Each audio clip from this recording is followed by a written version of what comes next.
I'm here with Bill Dowden, and he's going to explain the some of the stuff that he helped develop in World War II with the British on the P-51. Go ahead, Bill.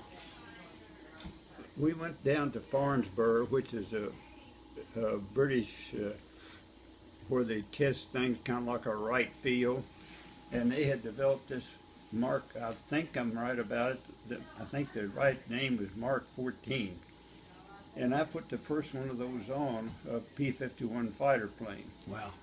And when some friends of mine later years that I've met since that has a P-51 couldn't figure why the twist grip on the throttle used to be just a regular ball that you push forward or pull back for your throttle. Well, they had a mechanism there that had a twist grip on it, and they couldn't figure why the throttle had that on it. So then I showed them there was a cable that ran from the back of this twist grip around to this gun sight, and when you turned the sight on, there was, I believe it was 6 little diamonds, and you put the center diamond on the tail of a plane you were after, or the wing tips, and it automatically computed the angle that you needed to have that plane, so your guns would lead it enough to hit your target. That was the first computer, really, wasn't it? That was the first computer. That was the first computer that I knew anything about I ever heard of. And they sent you to British school to work with them on that program? Huh? They sent you over to Britain to work with the Brits on that program? I was in England. I was in England then, you know, in the 8th Air Force. Yeah. And we had the P-51s. We got the first one to come over, and but the British, after they took our Allison engine out of and put in a Rolls-Royce Maryland engine, that upped the horsepower, and then the British made the other changes like the gun sight. Yeah. But the P-51, North American P-51, was all developed in the United States in just short order during the war. We had P-47 Thunderbolt fighters before that when we went overseas. But when we got to 51s, that's when we started escorting the bombers all the way to wherever they had to bomb, and they could make the trip the whole way. So, and they got this new computing gun sight to go on the plane. And what did it replace? Because you said before they just had a light. They just had a small unit that had a light bulb in it, and it reflected up on a glass screen at about a 45-degree angle. And you look at that, it had a bullseye on this screen, a light, and you put that on the tail of a plane that you were after, that you were dogfighting with or whatever. But when they got this thing, it eliminated all your guesswork, and it really worked. Wow. And but the British were responsible for that, and also by upping the horsepower by putting the Rolls-Royce engine in. And all of the planes we used had Rolls-Royce engine. And the one that I flew in recently, that they took me a ride in, was they told me it was 1,560 horse. And I told him I thought they were about 1,500 horse, and he said 1,560. Now, whether they tweaked it a little and made it a little more, I don't know. But they said the pilot took me up, Trap, who you know. Yeah. He told me that it was 1,560, and I said, well, I remember I thought it was 1,500. Well, what's amazing is they have to come to you for restoration questions. And it's still real interesting to me. But I was a master sergeant, the armament chief of a fighter squadron. I had 52 men, and we were in every major battle. Our pilots were in the European theater in World War II. Wow. There were 6, I take it. Yeah. There were 6 major battles, and we were in all of them. Battle of Britain, and clear on until the war's over. Wow. And but after they got that gun sight and got the P-51 plane, there was no comparison.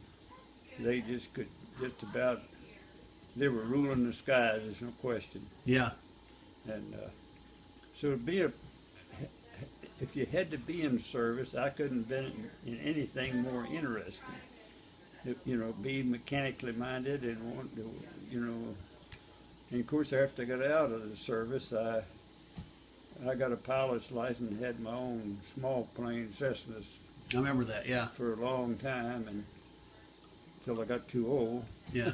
Well, you know what's funny is that they, you probably could go there and guide them to a complete teardown on that plane today.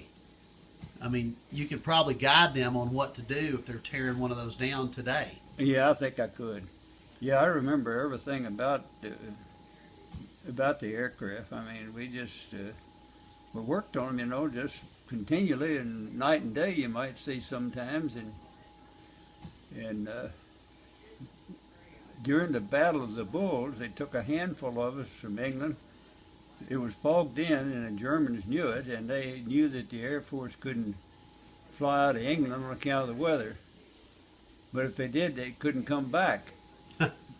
So we flew out of there in an old C-47. I think there's 17 of us, just nothing but our toolboxes, and took us up in Saint Dizier, D-I-Z-I-E-R, I believe is the way you spell it, France.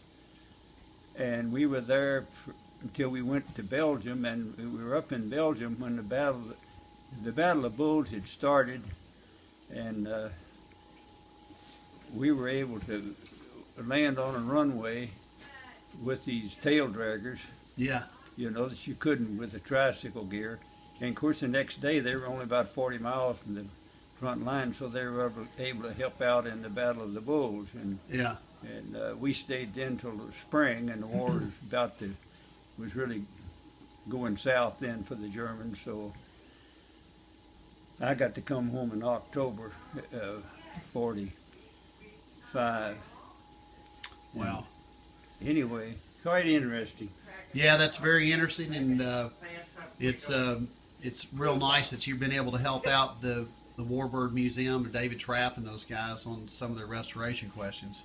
Well, I don't know whether you know, but after I come home, you know, I write poetry too. Uh-oh. Oh yeah, So I came home and wrote one called Mustang and sent to him, and Trapp called me up and talked to me about it.